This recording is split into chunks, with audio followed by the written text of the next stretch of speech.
there are certain dishes that don't need an introduction in Brazil. You walk into a home on a Sunday, or you arrive at a birthday party where the table is full, and you catch that warm, buttery smell coming from the oven. Before you even see it, you already know what it is: empadão. A savory pie that feels like a small celebration, even on an ordinary day. Today I'm making a classic creamy Brazilian chicken empadão, the kind with a tender, buttery crust and a filling that's unapologetically rich, the way it's meant to be. We're going to do this calmly, step by step, because empadão is simple, but it rewards patience. The goal is not a dramatic reveal at the end, it's that quiet satisfaction when your fork cuts through a golden crust and you see a soft, creamy center that holds together without being heavy. If you've ever tried one that came out dense, the culprit is usually the same: a crust roll too thick, or a dough that was handled too much. I'll show you the texture I look for so it bakes up tender, not tough. In a minute we'll start the dough with flour, butter, and egg, and salt, and I'll describe exactly what right feels like in your hands. Then we'll move to the heart of this recipe: shredded chicken sautéed with onion and garlic until the kitchen smells like comfort. And then comes that very Brazilian touch that changes everything: requeijo stirred in until the filling turns smooth and creamy, almost like it's hugging the chicken. I also like adding corn and peas, not because you have to, but because it brings that nostalgic party table vibe, the kind that makes you want to go back for just a little more. If you enjoy recipes that feel traditional without being complicated, stay with me. And if you're watching and this is your kind of food, give the video a like so I know to bring more Brazilian classics like this. Also, I'm curious, what's your biggest curiosity about Brazil, the food, the culture, anything at all? And if you want to cook along with me more often, consider subscribing, because we're about to get our hands into the dough, and that's where this empadão really begins. Now, let's start with the part that decides everything: the crust. This is an empadão, so we want that classic Brazilian savory pie texture: tender, buttery, and delicate, not bread-like. I'm adding flour to the bowl first, then cold butter in pieces, and a pinch of salt. With my fingertips, I press and rub the butter into the flour just until it looks like damp sand with a few little flakes left. Those tiny butter bits are what help the crust bake up light and golden. Here comes the egg. I crack it in and start bringing the dough together gently. No aggressive kneading, think gather, not work. If you knead too much, the crust gets tough and heavy, and that's the opposite of what we want for empadão. I'm watching for the moment it holds together when I squeeze a handful.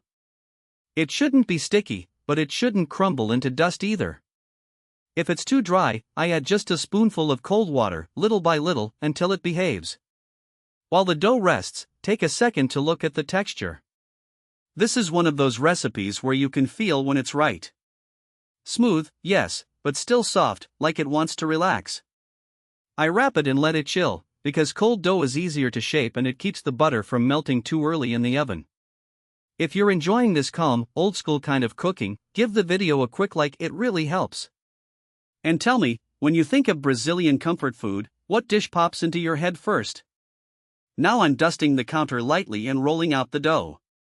Here's the most common mistake: going too thick. A thick crust can turn dense, and it steals attention from the creamy filling. I'm aiming for an even layer, thin enough to feel elegant, thick enough to hold everything without breaking. I lift it carefully, lay it into the pie dish, and press it into the corners like tucking in a blanket. And in a second, we're moving to the heart of it, the chicken filling, with onion, garlic, and that unmistakable Brazilian creaminess from requeijo. If you haven't subscribed yet, this is a great time, because this is where the kitchen starts smelling like a celebration. Now that the dough has rested a little, I want you to feel what right looks like before we even touch the filling. When you press your fingertip into it, it should give in gently, like cold butter, and the surface should look smooth, not cracked and dry. If it's crumbling, it needs just a tiny splash of water. If it's sticky, a dusting of flour and a minute in the fridge. This is the kind of dough that forgives you, as long as you don't overwork it. I'm flouring the counter lightly and rolling it out with calm pressure, turning it a quarter turn every few passes so it stays even. Here's the most common mistake with empadão: making the crust too thick because we think more dough means better. In the oven, thick dough turns heavy and steals the spotlight from that creamy chicken. Aim for a thin, steady sheet, something that will bake golden and tender, not dense.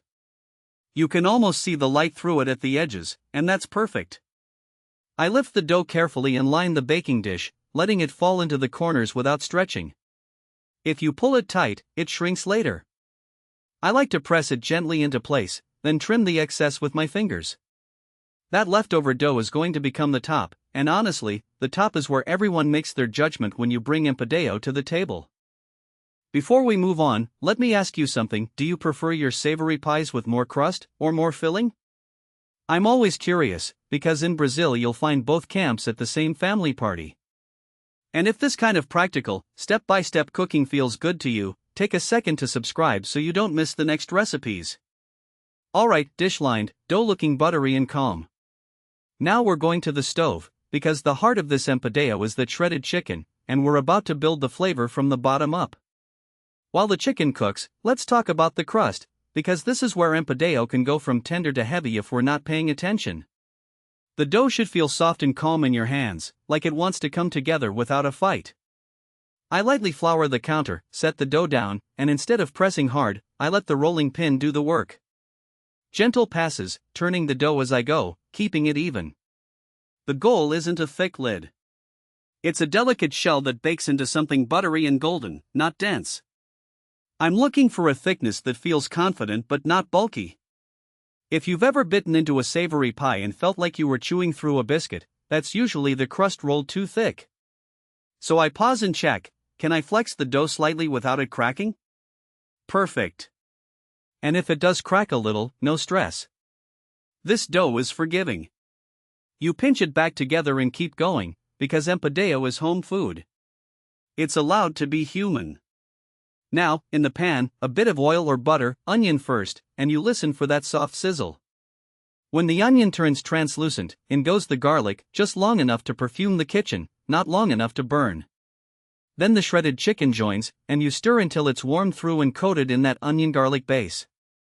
This is the moment it starts smelling like a Brazilian celebration, like the table that's always a little too full. I add corn and peas, not because they're fancy, but because they're familiar. They bring color and that nostalgic party table vibe, something you'd see next to little savory snacks and a big pitcher of juice. Then comes the signature touch, requeijo. I lower the heat and fold it in slowly, watching it melt into the chicken until everything turns creamy and glossy. You don't want it boiling, you want it silky. The filling should look rich, but still spoonable, like it's going to settle into the pie instead of sitting there in a clump.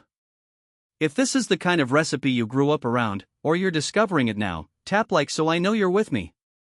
And tell me, what's your biggest curiosity about Brazil? In a second, we'll start assembling, and I'll show you the easiest way to get that neat, golden finish without overworking the dough. Now the filling is done and still warm, and this is the moment where everything starts to feel like empadão. I'm turning the heat off and folding in the requeijo slowly, one generous spoon at a time. Watch how it changes. The chicken goes from sautéed and loose to creamy and cohesive, like it's getting hugged together. If the pan is too hot, the requeijo can break and look a little grainy, so I like to do this off the heat, letting the residual warmth melt it gently. The smell is pure comfort, onion and garlic mellowed out, chicken seasoned through, and that soft dairy finish that's so Brazilian it almost feels like a shortcut to nostalgia. Then in go the corn and peas. Not because they're mandatory, but because they bring that familiar party table vibe, those little pops of color you see next to many salgadinhos and soda in plastic cups. I stir just until everything is evenly distributed. You don't want to mash the peas, you want them to stay intact, like little surprises when you cut your slice. Let's assemble. I've got my baking dish ready, and I'm taking the dough from the fridge. It should feel cold, pliable, and a bit like Play-Doh, not sticky, not cracking. I dust the counter lightly, and here's the biggest tip: don't roll it too thick. A thick crust turns heavy and can steal the show from the filling.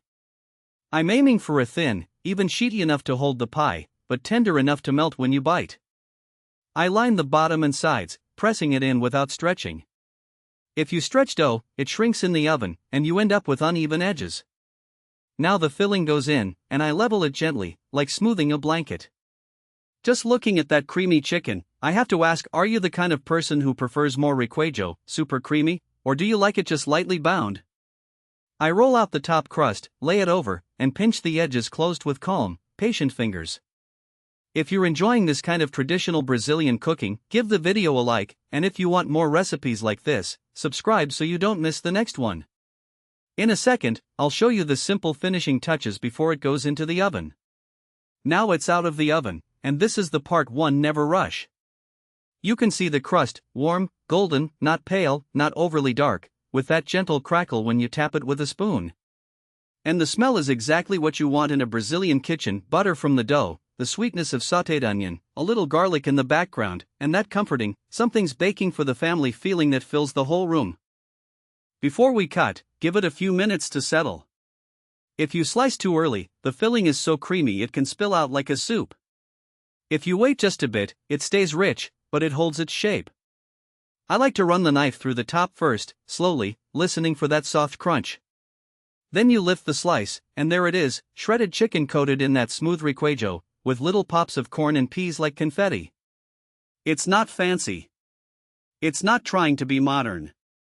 It's just unapologetically satisfying. And look at the thickness of the crust here. This is what keeps the empadão tender instead of heavy. That's the mistake I see most: a thick layer of dough that bakes into something dense. This one stays buttery and delicate, and it lets the filling be the main character. If you're serving it for a gathering, this is the kind of dish that disappears quietly. People don't make speeches about it.